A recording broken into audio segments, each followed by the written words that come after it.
banyak Kamalia nak ucapkan kepada semua yang sudi hadir. Betul, kita nilai daripada effort. Junior laju, saya tak tahu nak pilih. Tak sempat baca. Sekali lagi, ini adalah majlis untuk mengeratkan hubungan silaturahim antara kita semua. Siapa yang nak join game Charades Raya? 3 orang sahaja.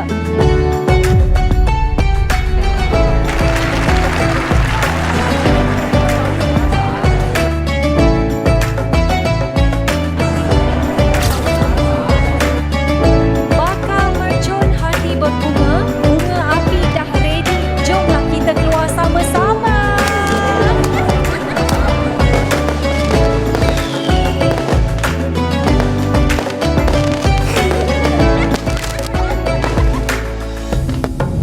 Dulu nombor Johan, awak bertuah malam ni.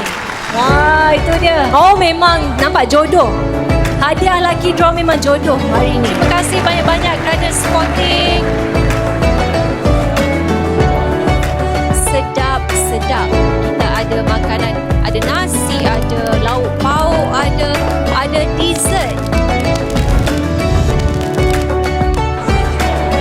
Kamalia dah tahu dah hadiah dia apa. Best. Paling nampak macam ketupat, dia menang. Thank you so much. Kita ingat awak muda lagi tau. Oh, muda betul.